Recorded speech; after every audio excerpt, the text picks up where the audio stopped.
Maria Oktyabrskaya waxay ka dhalatay qoys fakhri ah waxayna ku dhalatay jasiiradda loo yaqaano Crimeanka ee maanta ay isku haystaan Ukraine iyo Ruushku.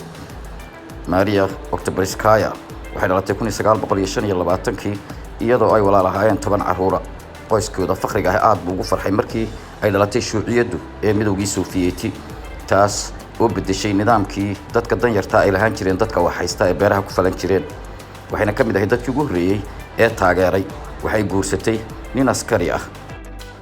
haddaba markii uu dagaal ka dhex qarxay dagaalweynihii labaad ee adduunka midowgii Sofiyeeti iyo Jarmalka ayaa Maria Oktyabrskaya ninkeedii waxaa loo qaaday furinta hore dhinaca Ukraine, waxaana bishii August 1941 lagu dilay meel u dhow magaalada Kiev ee caasimadda oo haddeerta waddanka loo yaqaano Ukraine. 2 sannadood kadib ayayna ka war heshay Maria in ninkeedii uu dhintay oo la dilay. aad iyo aad ayay u carootay una murugootay Maria, balse waxay go'aan ku gaadhay in tacsideedu aanay ku koobnaan oo keliya baroor diiq ee ay u aarto ninkeedii. Maria Oktyabrskaya waxa ay samaysay arrin aad iyo aad la yaab u leh. wixii xoolo u yaalay oo iyadoo awalba ka dhalatay qoys fakhri ah, intii ay shaqaynaysay ay dhigatay dahabkeedii iyo guriga alaabta u taalay inta ay dhammaan xaraashtay oo iibisay. waxay isu keentay 50,000 oo rubi oo ah lacagta dadka midowga Sofiyeeti ee xilliga isticmaalayeen ama lacagta Ruushka. waxa aanay waraaq u dirtay hogaamiyihii midowga Sofiyeeti ee Joseph Stalin iyadoo u sheegaysa in ay diyaar u tahay in ay u aarto ninkeeda oo aanu sidaa ku geeridiis lagu ilaawin. haddaba inkasta oo lacagta ay ururisay Maria Oktyabrskaya oo ahayd 50,000 oo rubi oo lacagta Ruushka midowga Sofiyeeti aanay goynin taangiga xilliga ugu casrisanaa midowga Sofiyeeti nooca loo yaqaano T-34 ama T-34, ayaa haddana hogaamiyihii xilligaas midowga Sofiyeeti ee shuuciga Joseph Stalin waxa uu halkaa ka dhex arkay arrin dani ay ugu jirto shuuciga si ay ugu adeegsadaan gabadhaas iyo qiirada ay muujisay qaab propaganda oo ay ku kiciyaan shacabka iyo ay ku soo jiitaan qalbiyada shucuubta marka ay u talinayeen. waxa uuna isaga oo la tashanaya guddigii xilligaasi ee sare ee kacaankii shuuciyadda midowga Sofiyeeti go'aansaday in gabadhaasi laga ogolaado in taagigaasi laga iibiyo isla mar ahaantaana ay iyadu ku dagaal gasho. Maria Oktyabrskaya waxaa loo diray tababar 5 bilood ah iyadoo ay ahayd qeyral caadi in askari xilligaasi ah taangi wade ama taangi ku dagaalame uu aado tababar ku kooban 5 bilood oo keliya, iyadoo askariga caadiga ee taangi walaha caadiyan tababarka uu qaata ay tahay 18 bilood ama sanad iyo badh. Maria haddaba markii ay soo qalin jebisay taangigeediina waxa ay ku sharaxday magac lala yaabay. magacaas oo ay ku qortay gabadhii xanaaqsanayd ama aarsidoonka ahayd. magaca ayuuna ku caanbaxay taangigii ay wadan jirtay. markii furinta hore ee dagaalka la geeyey unugtii lagu qoray in ay ka mid ahaato oo rag ka koobnaa dhammaantood waxa ay ku noqotay la yaab. waxayna u arkeen in hogaamiyaasha shuucigu ay gabadhan u adeegsanayaan qaab propaganda iyo dacaayad oo keliya si ay ugu soo jiitaan shacabka, balse aanay ahayn qof dumar iyo qof taangi ku dagaalami karta. haddaba Maria markii ay soo dhammaysatay tababarkeedii 5 bilood ah ayaa waxaa loo diray furinta hore meeshii dagaalka ugu ba'an uu ku socday bishii Sebtembar 1943 markaasi uu socday dagaalka qaybtiisii lagu hoobtay aagga bari ee midowgii Sofiyeeti, halkaas ku haleeleen ciidamadii Jarmalka ee Naziga ahaa iyo ciidamadii midowga Sofiyeeti. waxaana laga mid dhigay guutada labaad ee ciidamada taangiyada ee furinta hore iyada oo ka tirsanayd qaybta 26aad ee ciidamada taangiyada ee furinta hore. Maria waxa ay wadatay markii ay ku soo biirisay ururka taangigeedii caanka ku noqday magacii dhinaca kaga qornaa farta waaweyn ee loo oran jiray haweeneydii aarsidoonka ahayd ama xanaaqsanayd ee ninkeeda la dilay. inkasta oo yasma ay ka muuqatay ciidamada ay isku ururka ku jireen ee loo soo bedelay, haddana Maria waxay noqon doontaa mid ka mid ah hablihii ugu caansanaa ama shakhsiyaadkii ugu caansanaa dagaalkii labaad ee adduunka. waxa ayna soo bandhigi doontaa wacdaro marka la isku haleelo aagga hore ee dagaalka. waxay ka qayb gashay goob ka mid ah goobihii ugu kululaa dagaalkii labaad ee caalamka, goobta caanka ah ee Smolensk la baxday. dagaalkii ugu horreeyayna waxay gashay maalintii taariikhdu ay ahayd 22 Oktoobar 1943, halkaas oo iyada oo ay hoobanayso rasaastu iyo madaafiicdu ay Maria inta ay u googoysay madaafiicdii lala soo beegsanayay iyo xabadihii taangiyada ka soo dhacayay ololka iyo qiiqa iyo ay isqabsadeen iyo siigaduna halkaa ay haleeshay goobihii ay ku dhuumanayeen ragga mishingaanada haysta ama qoryaha boobayaasha ah iyo qoryaha madaafiicda ayna halkaasi ku laysay dad badan oo ka tirsanaa ciidamadii Jarmalka. Maria way ka hormartay unugtii ay ka tirsanayd wayna ka baxsatay hurintii ciidamadeeda iyada oo muujisay geesinimo xaddaaf ah oo ragga ay kula jirtay unugtu aanay muujinin iyadoo ahayd qof haween ah. waxayna arrintaas ku noqotay la yaab unugtii ay ka tirsanayd ciidamadaha iyaga oo mar walba ka daba qaylinayay oo soo joogiyeen taangiga lagu gubinayay xabad kugu dhicin aanay dhig jala qusiinin. waxa ayna mar walba burburinaysay goobaha ugu daran ee ka soo hoobanayaan rasaasta iyo madaafiicdu ay isku soo ridayeen ciidamadii Neeziga ee Jarmalku.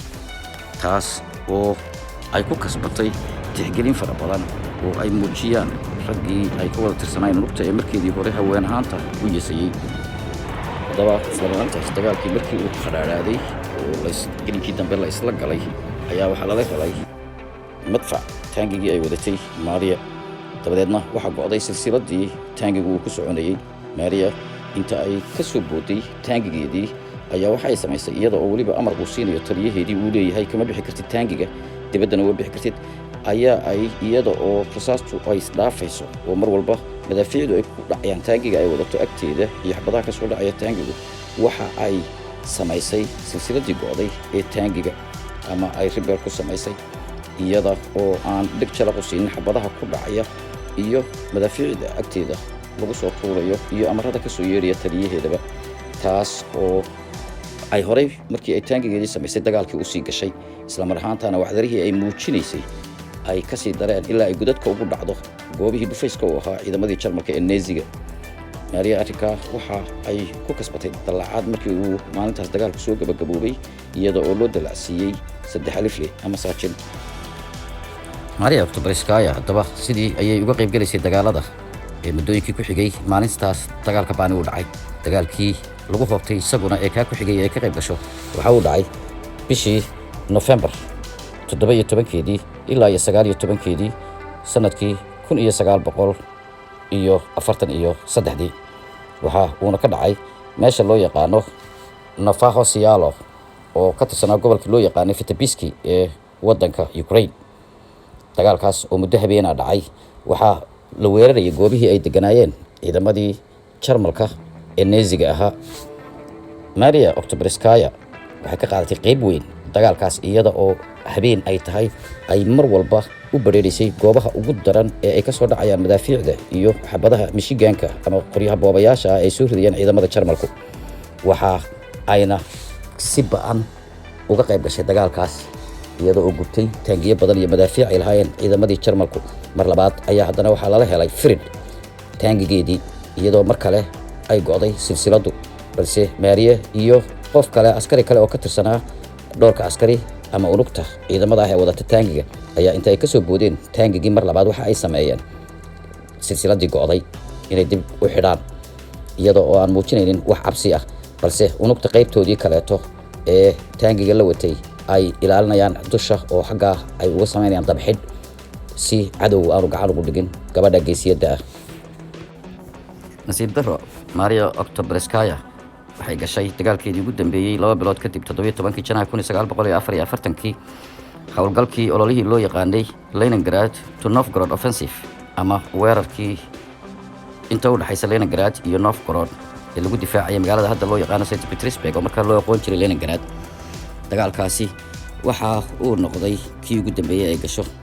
dagaalku waxa uu ka dhacay meel u dhow tuulada yar ee loo yaqaan Isfidi ee u dhow degmada Vitebsk. dagaalkaasi inta uu socday waxa ay taangigeedii nooca T-34 ka ahaa la gashay dhufaysyadii ay ku jireen ciidamadii Jarmalku. waxa aanay baabi'isay intii ugu dambeysay ee haraadiga ahaa ee difaaca kaga jiray halkaas ee ciidamadii Jarmalka ahaa.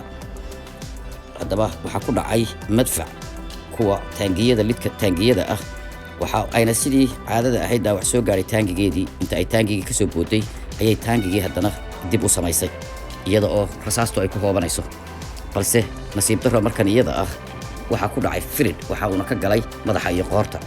Fridkaasi daba dagaalkii markii uu dhamaaday ayaa waxa loo daadgureeyay ama loo qaaday isbitaal ay ku lahaayeen ciidamadu meel aan ka fogeyn meesha dagaalku uu ka socdo halkaas oo ay gashay kooma dhiigbax ku dhacay dartiis isbitaalkaas oo ku yaalay meesha loo yaqaano Fastiv oo u dhow magaalada hadda loo yaqaano Kiev ee ku taalla waddanka Ukraine. 2 bilood ayaa waxa ay ku jirtay kooma Maria Oktyabrskaya waxa aanay kama dambeyn geeriyootay 15 bishii Maarso 1944. Maria waxa ay noqotay qof aad iyo aad caan u ah oo wargeysyada, filimada, derbiyada meel walba sawirkeeda iyo magaceedu ay ku dhegsan yihiin, iyada oo hogaankii xilligaas ee shuuciyadii midowgii Sofiyeetina ay u adeegsadeen propaganda ay ku kiciyaan dadka iyaga oo muujinaya halyeynimada dadka Ruushka ah, iyada oo niyadis u noqotay ciidamadii ku jiray dagaalka, khaasatan kuwa haweenka ahaa. xilligii uu dhammaaday dagaalweynihii labaad ee adduunka ay guusha ka soo hoysay isbahaysigii ay ka mid ahaayeen midowgii Sofiyeeti, Maraykanka, Ingiriiska, Faransiiska iyo waddamadii xulafada la ahaaba. kadib waxa ay noqotay Maria qof lagu dhajiyo boostooyinka iyo meelaha kale ee dawladdu ay leedahay. waxa aanay astaan u noqotay geesinimada haweenka iyo khatarta uu leeyahay jacaylka haweentu ay u qabto ninkeeda ama aarsiga ay keeni karto. warqad ay u soo qortay gabadh walaasheeda intii ay noolayd ee ay ku jirtay furinta hore ayaa waxa ay hordhac uga soo dhigtay: waxa aan ku qubaystay dab ama waxaan ku meyrtay dab, maanta ayaa geeridaydu xalaal tahay, waan laayay garaaciinta, iyadoo ula jeeda ciidamadii Jarmalka ahaa ee Neeziga ahaa ee ay dagaalka la gashay.